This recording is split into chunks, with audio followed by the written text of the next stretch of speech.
Hello viewers, welcome to the video lectures for Class 11th Economics. I am Shweta Kathuria.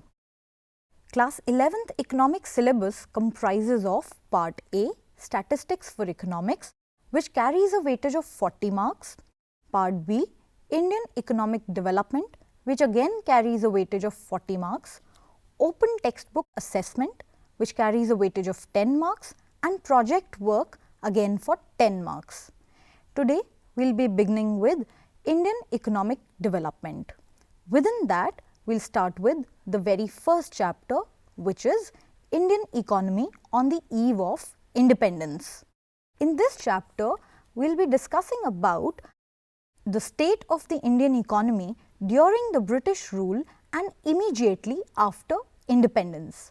Under this chapter, we will be talking about how the British ruled over India and what was the condition of the Indian economy at the time of its independence.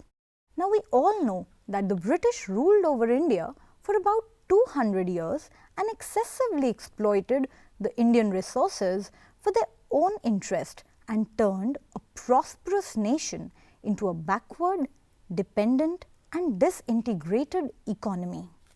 The sole purpose of the British colonial rule in India was to reduce the country into a feeder economy for Great Britain's rapidly expanding modern industrial base.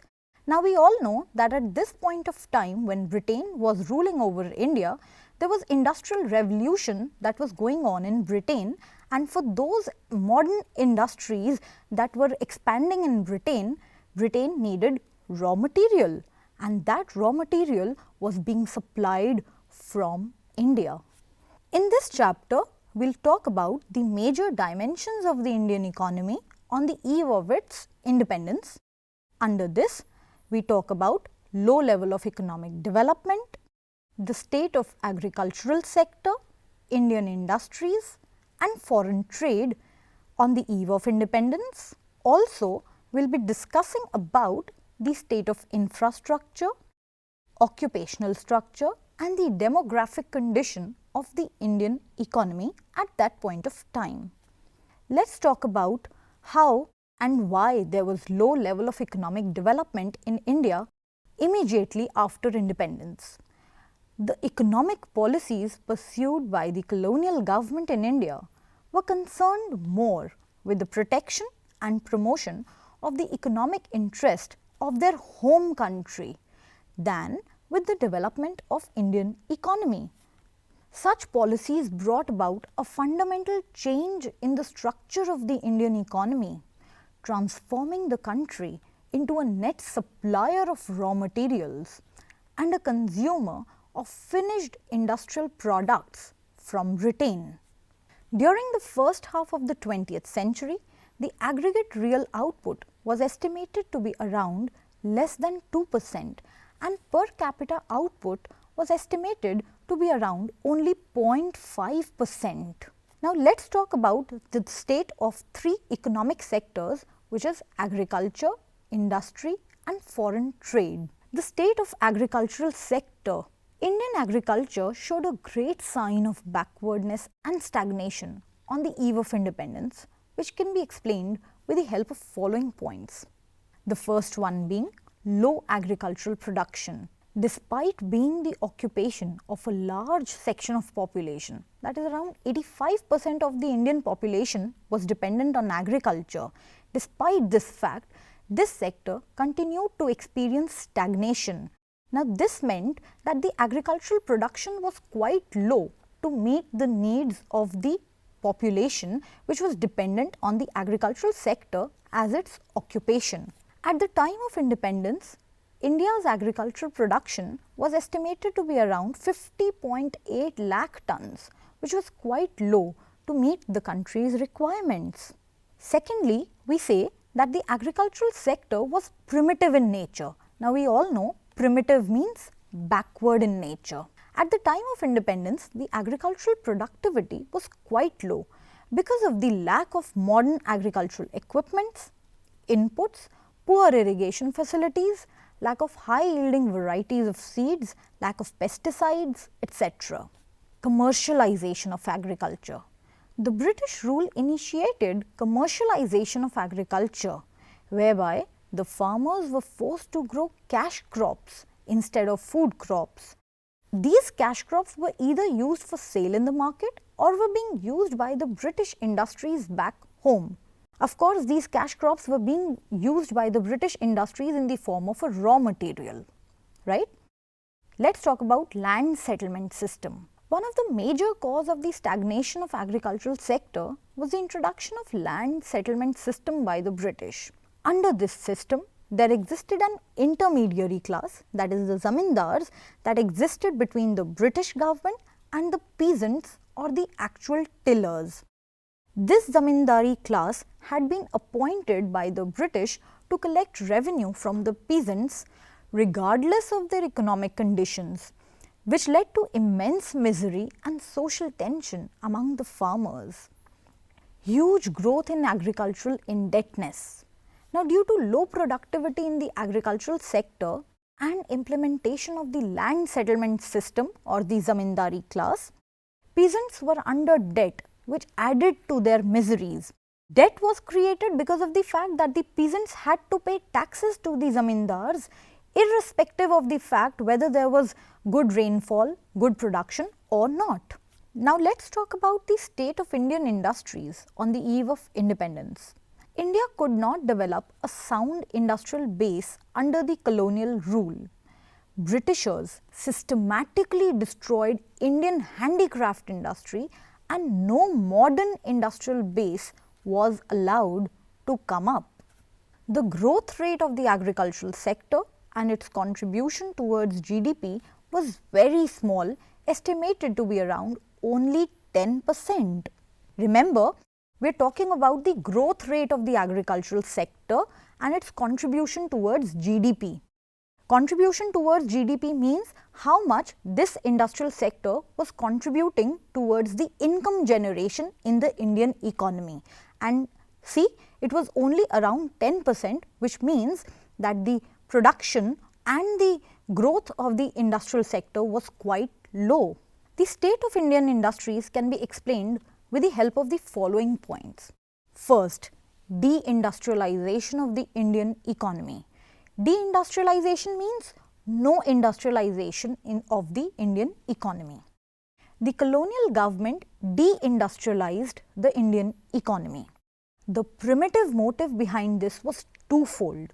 First, to reduce India into a mere exporter of raw materials for the upcoming modern industries in Britain, and secondly, to turn India into a sprawling market for the finished goods coming from the British industries. Now, of course, we all understand that the British deindustrialized the Indian economy in order to protect and promote their own industries back home. Otherwise, who would buy their products in India? This is a very, very important point from the exam point of view, right? Now, let's talk about the second point, which is decline of the traditional Indian handicraft industry. Due to the discriminatory policy followed by the colonial government, India experienced decline of the handicraft industry, which led to massive unemployment in the industrial sector. Now, this caused migration from the urban area back to the villages, which made the agricultural sector overburdened. Of course, all those people who had been displaced from the Indian handicraft industry had no jobs to do, and so they migrated back to the rural areas where agricultural sector was their major occupation, and that is why the agricultural sector, which was already engaging a large section of the population, became overburdened. That is why, remember, we talk about disguised unemployment in the agricultural sector or the primary sector. Secondly, it led to rise in the import of cheap manufactured goods from Britain. So, here we talked about the decline of Indian handicraft industry. It had a twofold impact on the Indian economy.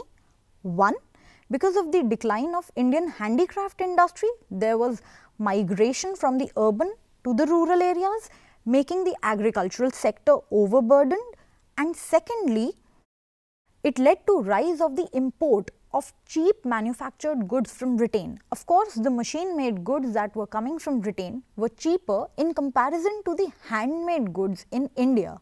Let's talk about the existence of only a few consumer goods industries in India now.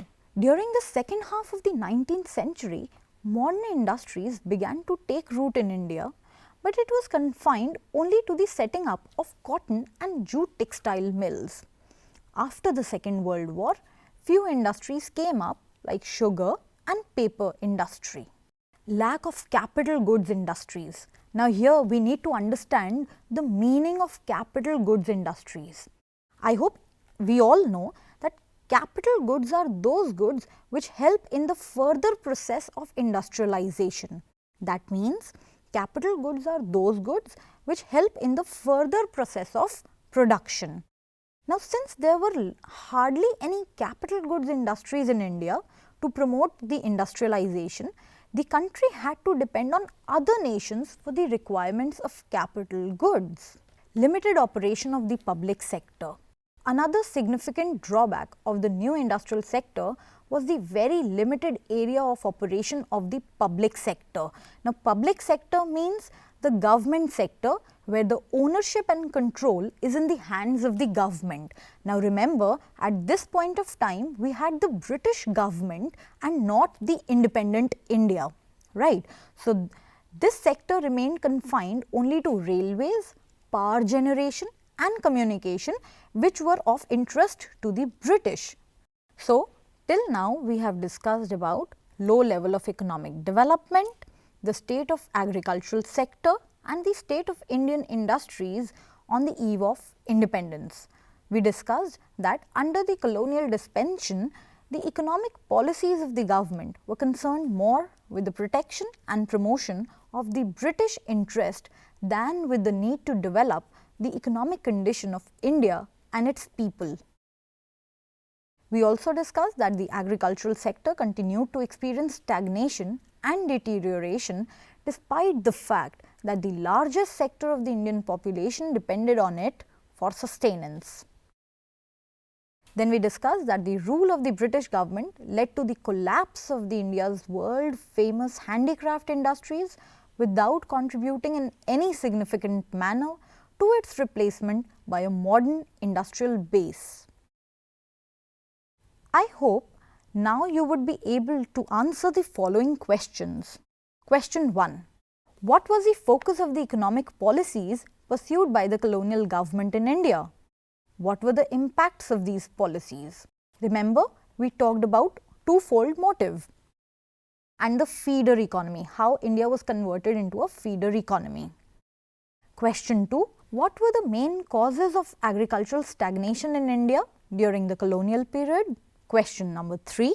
What was the twofold motive behind the systematic deindustrialization effected by the British in pre-independent India? Now, this question is very important from exam point of view. Remember, twofold motive was first to make India a net supplier of raw materials for the British industries, and second, to convert India into a sprawling market for the British finished goods.